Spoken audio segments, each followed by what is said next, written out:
મે મહિનાની શરૂઆત થતાં જ ઉત્તર ગુજરાતમાં આકરી ગરમીનો પ્રકોપ શરૂ થયો છે, જેમાં બનાસકાંઠા જિલ્લાના વાવ, થરાદ અને ડીસા જેવા વિસ્તારોમાં તાપમાનનો પારો 44 ડિગ્રીને પાર પહોંચતા જનજીવન પ્રભાવિત થયું છે અને બપોરના સમયે રસ્તાઓ સંપૂર્ણપણે સુમસામ જોવા મળી રહ્યા છે. સમગ્ર ગુજરાતમાં છેલ્લા 2 દિવસથી ગરમીનો કહેર વર્તાઈ રહ્યો છે અને હવે ઉત્તર ગુજરાતના સરહદી વિસ્તારોમાં તેની સૌથી ભયાનક અસર જોવા મળી રહી છે.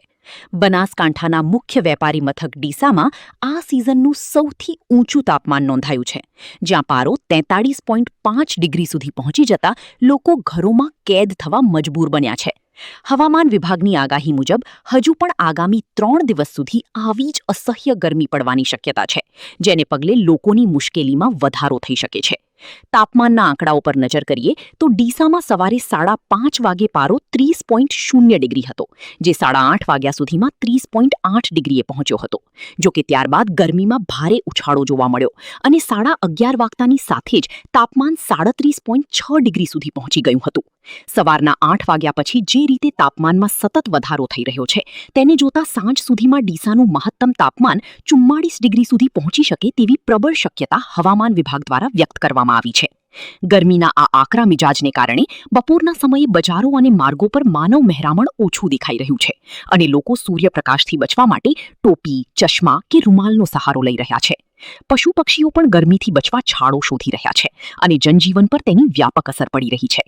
ડીસામાં અત્યારે કેવી સ્થિતિ છે અને લોકો ગરમી સામે કેવી રીતે રક્ષણ મેળવી રહ્યા છે તે જુઓ આ વિશેષ અહેવાલમાં. બનાસકાંઠા જિલ્લામાં છેલ્લા 24 કલાકથી આકાશમાંથી રીતસરના અગનજ્વાળા પડતા હોય તેવો માહોલ જોવા મળી રહ્યો છે. ખાસ કરીને વાત કરીએ તો ડીસાની, તો ગઈકાલે ડીસામાં મહત્તમ તાપમાન 43.5 ડિગ્રી નોંધાયું હતું, જે આ વર્ષનું સૌથી ઊંચું તાપમાન હોવાનું હવામાન વિભાગ દ્વારા જણાવવામાં આવ્યું છે. બપોરના 11 વાગ્યા બાદ બપોરના 5 વાગ્યા સુધી રસ્તાઓ પણ સુમસામ જોવા મળી રહ્યા છે. ગરમીની આ જાહેર જીવન પર જે અસર જોવા મળી રહી છે તે સ્પષ્ટ જોવા મળી રહી છે. આ માર્ગો કે જે દિવસ રાત વાહનોથી ધમધમતા રહેતા હતા, તે માર્ગો ઉપર અત્યારે ગરમીના કારણે જનજીવન પ્રભાવિત થયું હોય તેવું જોવા મળી રહ્યું છે. હવામાન વિભાગ દ્વારા કરવામાં આવેલી આગાહી અનુસાર આગામી હજુ 2 થી 3 દિવસ દરમિયાન ગરમીનો આ સિતમ જારી રહેશે, જેને પગલે તંત્ર દ્વારા પણ લોકોને અપીલ કરવામાં આવી રહી છે કે વધુને વધુ પાણી પીવું અને ORSનું સેવન કરવું જરૂરી છે.